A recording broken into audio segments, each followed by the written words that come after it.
Assalamualaikum warahmatullahi wabarakatuh. Saya Amalia Gian Fadilah.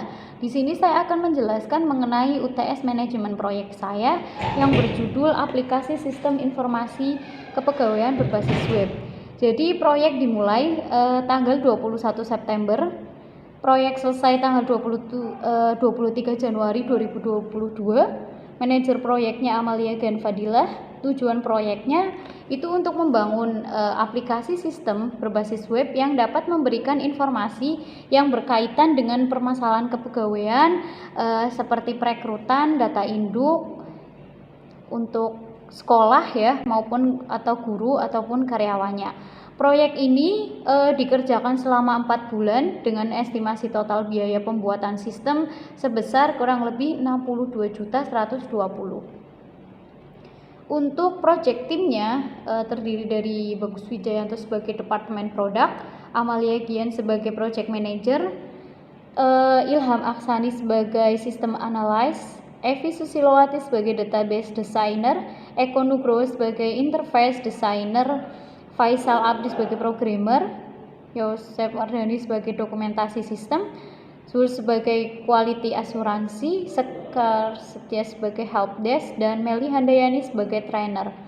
Jadi untuk stakeholdernya itu ada pihak yayasan dan dari sekolah, dan ada juga pihak sekolahnya, dan yang terakhir adalah penggunanya berupa administrator, pejabat fungsional, dan guru atau karyawan. Jadi project purpose-nya itu menyediakan beberapa pelayanan mengenai manajemen kepegawaian berbasis web untuk memudahkan pengelolaan database kepegawaian. Untuk memudahkan.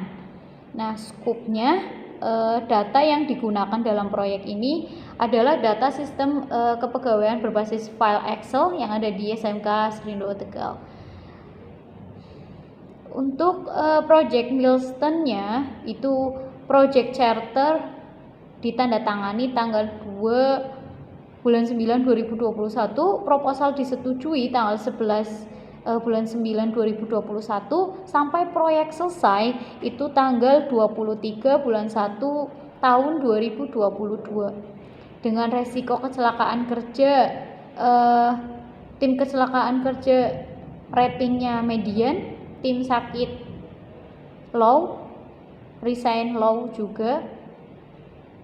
Dan komunikasi strateginya itu perencanaan diadakan minimal 2 kali, distribusi informasi, pelaporan kinerja atau proses pengerjaan dilakukan minimal seminggu sekali. Dan selanjutnya ada deskripsi tugas sebagai project manager, tanggung jawab dan wewenangnya apa saja, dimulai dari jabatan project manager, sistem analyst sampai dengan teknisi komputer. Yang selanjutnya adalah estimasi biaya. Jadi yang ada di sini itu mengenai rincian biaya yang akan dianggarkan untuk berhasilnya menyelesaikan proyek ini. Jadi dimulai fase proyeknya mulainya total biaya 14.480, kemudian perencanaan 8.680 sampai dengan penutupan proyek sebesar 2.880, dan proyek ini estimasi biayanya sebesar 62.120.000 rupiah.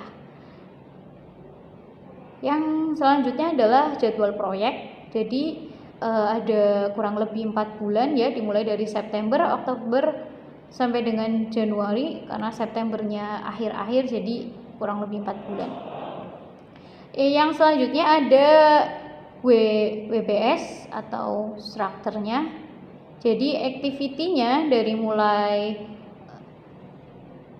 proyeknya, perencanaan, pelaksanaan, desain database sistem, desain antarmuka sistem, coding testing, dokumentasi sistem, pembuatan manual sistem, implementasi, penutupan proyek, sudah ada durasi itu per harinya. Selanjutnya ada rencana manajemen. Deskripsi proyek meliputi analisis sistem, desain database sistem, desain antarmuka sistem, coding testing, implementasi, dan penutupan proyek. Masing-masing sudah dicek mutunya. Yang selanjutnya adalah pertemuan rapat atau meeting. Jadi di sini pada proyek ini jenis pertemuannya ada 3. Yang pertama, pertemuan pembukaan dengan agenda membahas rencana kerja dengan mengacu kepada rencana manajemen proyek atau project management plan. Yang kedua adalah pertemuan tim proyek dengan agenda membahas atau review status dan kemajuan proyek dengan mengacu ke plan manajemennya. Membahas rencana kerja, memantau dan mengontrol, mereview rencana kerja atau action plan yang telah dilakukan. Dengan partisipan seluruh anggota tim proyek dengan masukannya rencana manajemen proyek, laporan kemajuan kerja. Yang terakhir adalah pertemuan penutupan dengan agenda transfer pengetahuan dan membahas serah terima proyek. Jadi proyek selama 4 bulan ini selesai pada tanggal 23 Januari tahun 2022. Terima kasih. Assalamualaikum warahmatullahi wabarakatuh.